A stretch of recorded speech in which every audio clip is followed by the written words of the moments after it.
National ಕ್ರಸ್ ಅಂತ ಕರೆಸ್ಕೊಂಡಿರ್ತಕ್ಕಂಥ ಕನ್ನಡದ ಹುಡುಗಿ ರಶ್ಮಿಕಾ ಮಂದಣ್ಣಗೆ ಈಗ ಬ್ಯಾಡ್ ಟೈಮ್ ಶುರುವಾಗಿದೆಯಾ?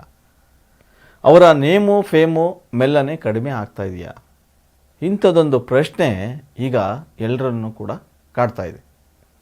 ಅಷ್ಟಕ್ಕೂ ಈ ರಶ್ಮಿಕಾಗೆ ಬ್ಯಾಡ್ ಟೈಮ್ ಬಗ್ಗೆ ಎದ್ದ ಮಾತು ಯಾಕೆ ಅನ್ನೋ ಪ್ರಶ್ನೆ ನಿಮ್ಗೆ ಕಾಡ್ಬೋದು.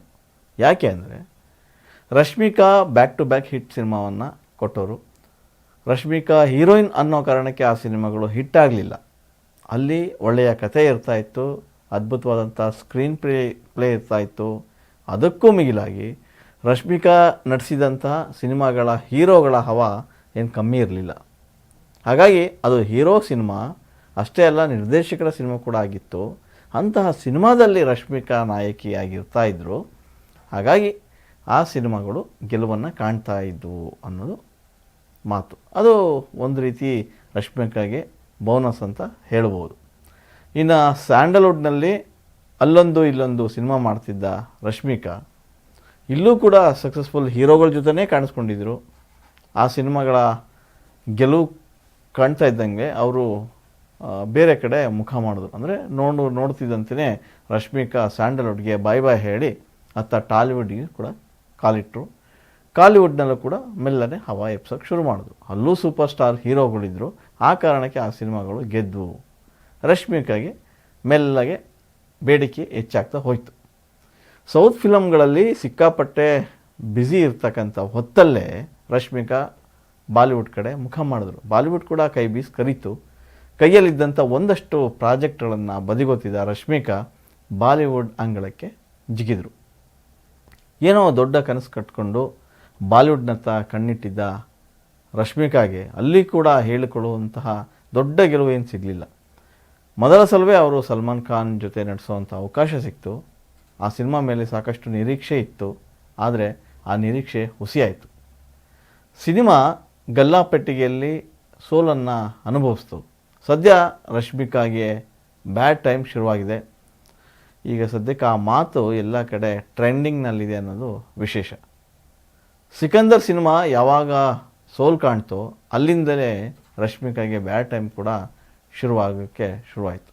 ಸೊ ಸದ್ಯ ನೆಟ್ಟಿಗರು ಆ ಮಾತನ್ನು ಈಗ ಸೋಷಿಯಲ್ ಮೀಡಿಯಾದಲ್ಲಿ ಹಾಕೊಡ್ತಾ ಇದ್ದಾರೆ. ಅದು ಆ ಮಾತುಗಳಿಗೆ ಒಂದಿಷ್ಟು ಪರ ವಿರೋಧ ಚರ್ಚೆಗಳು ಕೂಡ ನಡೀತಾ ಇದೆ. ಮೊದಲೇ ಹೇಳಿದಂತೆ ರಶ್ಮಿಕಾ ನಟಿಸಿದ ಸಿನಿಮಾಗಳಲ್ಲಿ ಏನು ಸ್ಟಾರ್ಗಳಿದ್ದು ಆ ಸಿನಿಮಾಗಳೆಲ್ಲ ಹಿಟ್ಟಾದವು. ಅವರು ಮುಟ್ಟಿದ್ದೆಲ್ಲ ಚಿನ್ನ ಅನ್ನೋ ಕೂಡ ಮಾತು ಜನಜನಿತ ಆಯಿತು.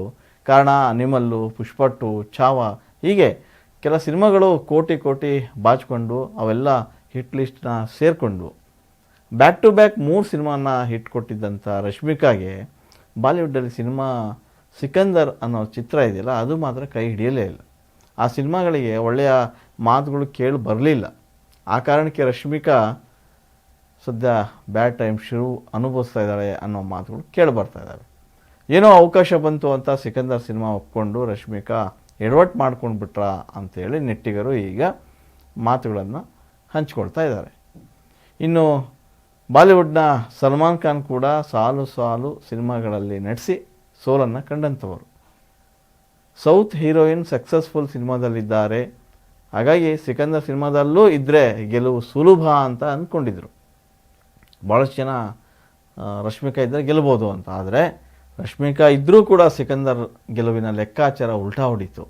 ಇನ್ನು ಕೆಲವು ನೆಟ್ಟಿಗರು ಕೂಡ ಸಲ್ಮಾನ್ ಖಾನ್ ಜೊತೆ ನಡೆಸಿದ್ರಿಂದ ನಿಮಗೂ ಕೂಡ ಬ್ಯಾಡ್ ಟೈಮ್ ಶುರುವಾಗಿದೆ ಅಂತೆಲ್ಲ ಕಾಮೆಂಟ್ ಮಾಡ್ತಾ ಇದ್ದಾರೆ. ಅದೇನೇ ಇರಲಿ, ಸದ್ಯ ರಶ್ಮಿಕಾ ಈಗ ರಿಲ್ಯಾಕ್ಸ್ ಮೂಡ್ನಲ್ಲಿದ್ದಾರೆ. ಯಾಕಂದರೆ ಇತ್ತೀಚೆಗೆ ತಮ್ಮ 29ನೇ ಹುಟ್ಟುಹಬ್ಬವನ್ನು ಆಚರಿಸ್ಕೊಂಡಿದ್ದಾರೆ. ಸೊ ಅವರೊಬ್ಬರೇ ಹುಟ್ಟುಹಬ್ಬನ ಆಚರಿಸ್ಕೊಂಡಿಲ್ಲ, ಬದಲಾಗಿ ಅವರೊಂದಿಗೆ ತೆಲುಗಿನ ನಟ ವಿಜಯ್ ದೇವರಕೊಂಡ ಕೂಡ ಹೋಗಿದ್ರು ಅನ್ನೋ ಮಾತುಗಳು ಎಲ್ಲೆಡೆ ಕೇಳಿಬರ್ತಾ ಇದ್ದಾವೆ. ಒಮನ್ನಲ್ಲಿ ರಶ್ಮಿಕಾ ಮತ್ತು ವಿಜಯ್ ದೇವರಕೊಂಡ ಇಬ್ಬರು ಸುತ್ತಾಡ್ತಾ ಇದ್ದಾರೆ ಅನ್ನೋದು ಈಗ ಎಲ್ಲ ಕಡೆ ಹರಿದಾಡ್ತಾ ಇರ್ತಕ್ಕಂಥ ಸುದ್ದಿ. ಇಬ್ಬರೂ ಕೂಡ ಒಂದೇ ಜಾಗದಲ್ಲಿ ಫೋಟೋ ಕ್ಲಿಕ್ಸ್ಕೊಂಡು ತಮ್ಮ ತಮ್ಮ ಸೋಷಿಯಲ್ ಮೀಡಿಯಾದಲ್ಲಿ ಹಂಚ್ಕೊಂಡಿದ್ದಾರೆ.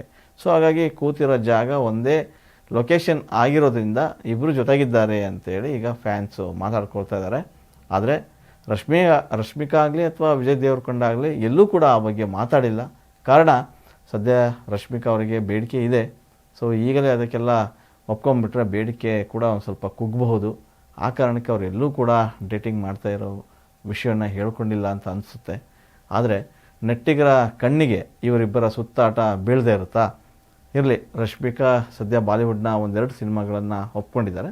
ಆತ ತಮಿಳು ತೆಲುಗು ಸಿನಿಮಾಗಳಲ್ಲೂ ಕೂಡ ನಟಿಸುವಂಥ ಅವಕಾಶಗಳು ಸಾಕಷ್ಟು ಬರ್ತಾ ಇದೆ. ಏನೇ ಇದ್ದರೂ ಕೂಡ ರಶ್ಮಿಕಾ ಅವಾಗವಾಗ ಮಾತನಾಡುವ ಆತುರದಲ್ಲಿ ಕನ್ನಡಿಗರನ್ನು ಕರ್ನಾಟಕವನ್ನು ಕೆರಳಿಸುವಂಥ ಮಾತುಗಳನ್ನ ಆಡ್ತಾ ಇರ್ತಾರೆ. ಸೊ ರಶ್ಮಿಕಾ ಟ್ರೋಲ್ಗೂ ಕೂಡ ಒಳಗಾಗ್ತಾ ಇರ್ತಾರೆ. ಈಗ ನೋಡಿದ್ರೆ ಸಿಕಂದರ್ ಸಿನಿಮಾ ಸೋಲಿಂದ ಮತ್ತೆಲ್ಲಿ ತನ್ನ ಬೇಡಿಕೆ ಕೆಳಗಿಳಿಯುತ್ತೋ ಅನ್ನೋ ಭಯ ಕೂಡ ಅವ್ರಿಗಿದೆ ಅಂತ ಅನಿಸುತ್ತೆ. ಸಿನಿಮಾ ಇಂಡಸ್ಟ್ರಿಯಲ್ಲಿ ಹೀರೋಗಿಂತ ಹೀರೋಯಿನ್ಗಳ ಬೇಡಿಕೆ ಸಾಕಷ್ಟು ದಿನಗಳು ಇರೋದಿಲ್ಲ.